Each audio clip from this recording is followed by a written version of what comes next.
S'enquérir de l'état d'avancement des travaux qui s'inscrivent dans le cadre de l'organisation de la conférence de l'Union africaine Niger 2019, tel est le but visé par l'agence en charge de la question et le ministre du Tourisme à travers cette visite qui a débuté par le chantier de construction de l'hôtel Bravia Niamey, situé à côté des cases allemandes au quartier Plateau. Ici, un groupe d'Indiens basés au Niger, regroupés au sein de la société Hero World International, investissent 26 milliards de francs CFA pour un hôtel 5 étoiles de sous-sol plus un rez-de-chaussée et 9 étages. La capacité d'accueil est de 195 chambres, dont 186 standards, 7 suites business et 2 suites présidentielles, sans compter des salles d'événements. Débutés en juin 2015, les travaux qui se poursuivent activement s'achèveront en décembre 2018. L'hôtel ouvrira ses portes en mars 2019 à la grande satisfaction du ministre du Tourisme. Aujourd'hui, nous sommes très ravis de constater que nous sommes en état d'avancement qui affiche plus de 90% des grosses œuvres. Et ils nous ont eux-mêmes dit qu'en décembre 2018, ils comptent finir tous les travaux et d'ouvrir l'hôtel en 2019. Cela répond parfaitement à nos attentes. Et je ne peux que les féliciter pour cette prouesse parce qu'ils nous ont promis qu'ils seront au rendez-vous. Et apparemment, ils sont en train d'évoluer vers ce rendez-vous-là. Et nous, cela nous satisfait beaucoup. Le sommet de l'Union africaine est un événement extrêmement important pour nous, autour duquel notre pays, en tout cas, sera en mesure d'organiser n'importe quel événement de portée internationale. Et c'est bien pour ça que c'est extrêmement important pour nous. Nous demandons en tout cas aux autres promoteurs d'emboîter le pas à ces promoteurs-là. La cité 1 de l'Union africaine en chantier, située à la corniche Yantala en face du Conseil de l'Entente, a constitué la deuxième étape de cette visite.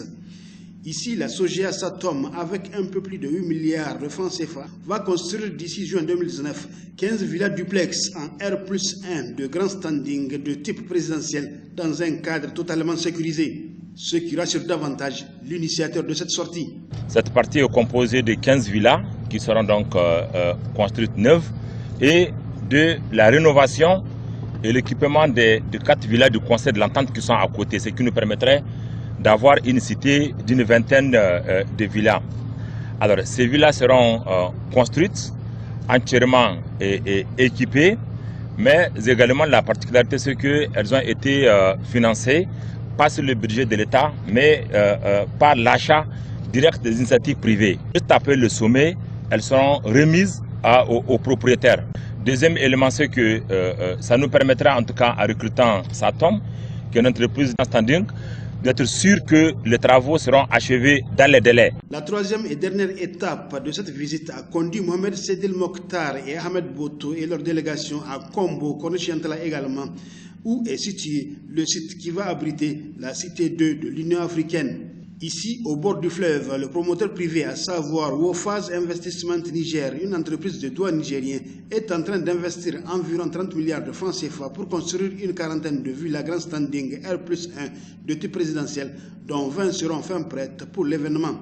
Au niveau de ce chantier aussi, les visiteurs se réjouissent. Nous avons fait le pari de dire que l'ensemble des infrastructures qui seront construites dans le cadre du sommet de l'Union africaine seront faites hors du budget de l'État. Parce que l'État a d'autres préoccupations, l'État a d'autres défis. Nous avons voulu susciter et encourager les initiatives privées. Comme pour la cité 1, ici nous avons fait appel à un compatriote nigérien qui s'est engagé avec ses partenaires à construire et financer entièrement la cité de l'Union africaine. Je voudrais vraiment le féliciter, féliciter son représentant qui est là et encourager cette initiative. Ça démontre tout l'engagement des Nigériens autour de ces projets-là. Cette première visite d'une série initiée par l'agence UA Niger 2019 s'achève sur une note de satisfaction générale donc. La dite agence, sous la houlette de son directeur général Mohamed Sedil Mokhtar, entend œuvrer pour que l'ensemble des Nigériens se mobilisent pour la réussite de la conférence de l'Union africaine Niger 2019.